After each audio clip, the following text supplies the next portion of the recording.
Everybody, Ed here at Grizzly Taco, and it's a beautiful Sunday out here in Las Vegas. It's about 71 degrees, and it's a little after noon, probably about 12:30. It's just beautiful out, sunny, just slight breeze, nice and warm. So I'm out here working at my desk, as you guys can see, on a bunch of stuff trying to organize.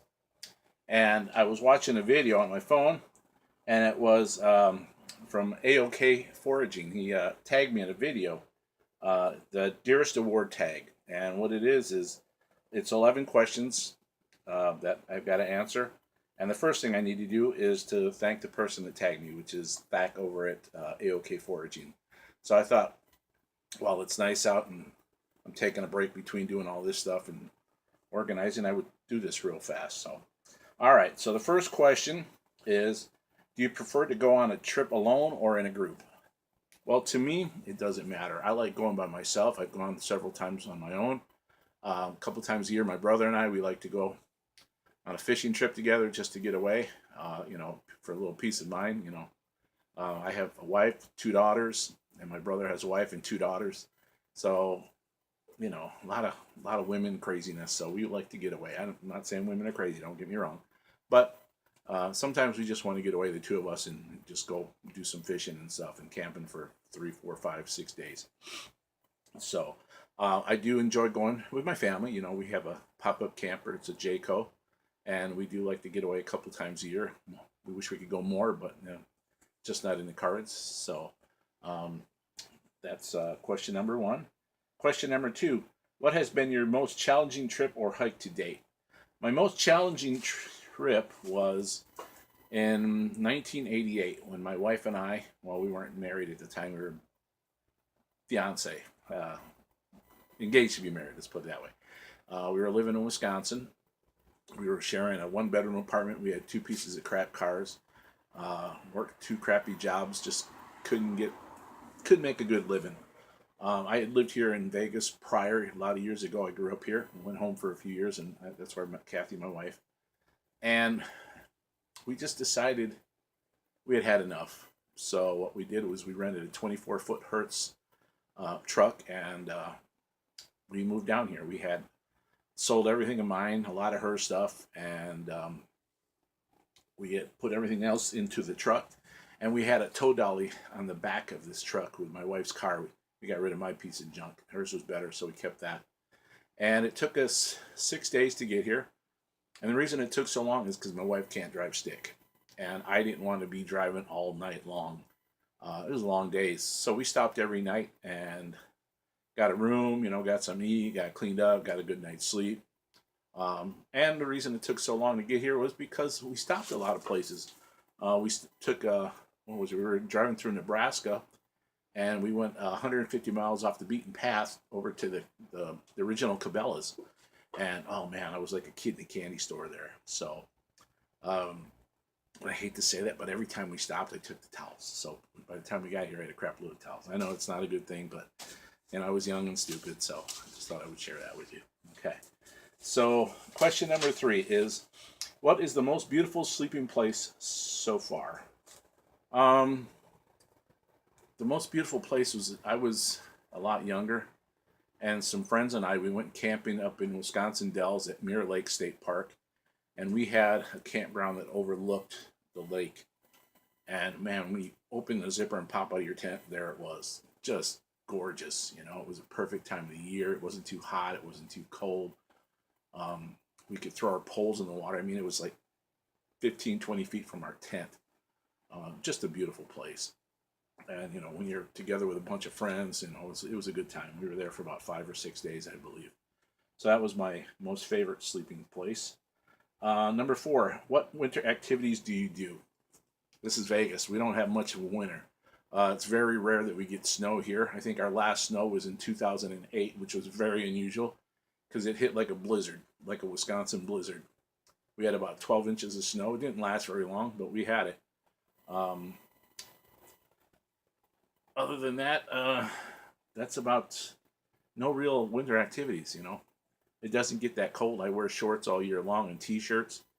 Uh, so, question number five: have you seriously been hurt In the outdoors, yes.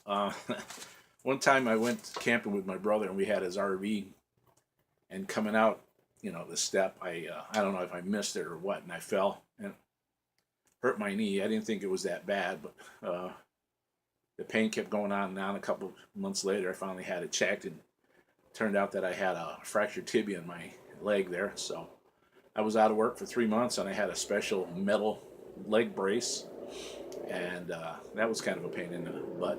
But that was probably the worst thing I ever had happen to me when we were out. So number 6, do you practice any special survival techniques other than fire starting?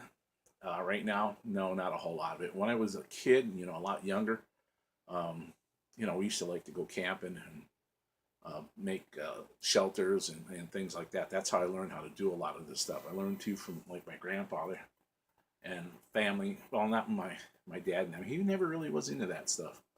Learned from a lot of my friends and their families and stuff. So, I know how to make a shelter.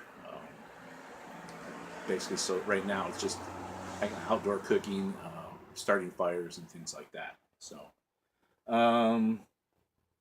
number 7. What do you think about a permanent bushcraft camp? I would love one. If I'm out in the desert, so there's not a lot of places where you can actually build a solid camp.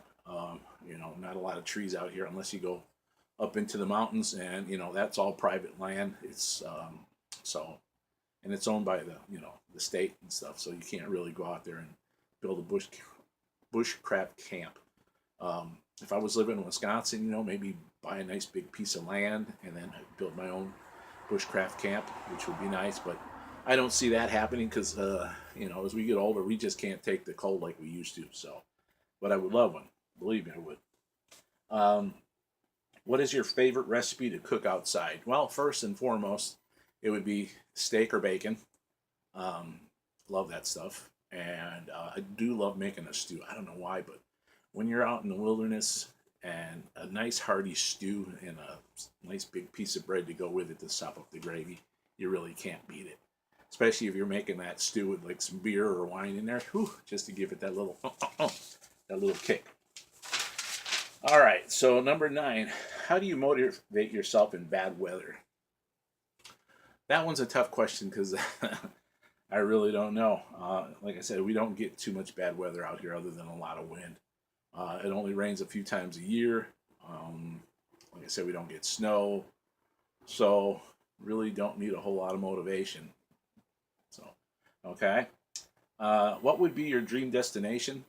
Well, if I had the needs for it and I was a lot thinner, and I'm working on that thinner part, I would love to be able to do the Appalachian Trail, or at least go off for a month or something, I watch a lot of people's videos on that, and it looks so cool. My brother-in-law did it for, I think, 2 weeks. He had the time of his life. Met so many nice people. Had a lot of nice hikes. I think, what did he say? They went like 200-300 miles. So he had a really good time out there. That would be my all-time number one thing I'd want to do. Let's see. And question number 11, what is your heaviest piece of equipment? Well, my bug out bag would be my first because that thing weighs a ton. I'm not going to lie to you. But other than that, it would be this. Right now, this is what I'm using for my trauma bag, for my trauma kit. I need a better bag. Even this doesn't hold everything I have. I have a whole lot of other stuff to put in there. But for now, I've got it in this thing. I've got a bunch of stuff here, a bunch of stuff in the house. I've got slings. I've got braces and stuff for your legs and arms, and I mean just all kinds of other stuff that I need to get into this trauma bag. So I haven't been able to find one that works for me yet. So I'm still looking. So hopefully I'll find something soon and I can get everything together in one big kit. So those are my 11 questions. I hope you guys like them. And I'm supposed to tag a couple of people. And let's see. The person I want to tag, the first one is George at Iridium 242. Got a really great channel. Does a lot of killer reviews. Love the guy. He's a great guy. And he lives in Pahrump, which is about a 45-minute drive from here. We still haven't been able to hook up, and that's because, well, I've had, some medical problems. So, but I want to hook up with him at some point in time. The next one would be Scott at Wandering the Wilderness. He's got his own bushcraft camp. Um, Killer channel. He teaches people how to do bushcrafting, so I would like to hear his answers to these questions. I think that would be cool. And the third one would be Lee Ralph. Very nice gentleman. He's a very outdoorsy type of person. He has grandkids, and he's always teaching them about the wilderness and how to fire start and build shelters and things like that. Very, very nice guy. You would love his channel. All three of these channels, you can't go wrong. So those would be my 3 picks for this, what do you call it, Dearest Award tag. Okay, so I hope you guys will go check them out. I hope you guys enjoyed my answers. Let me know what you think, okay? Please leave me a comment, like, share, and we'll talk to you guys later. Enjoy the rest of your Sunday. And don't forget, next week, football.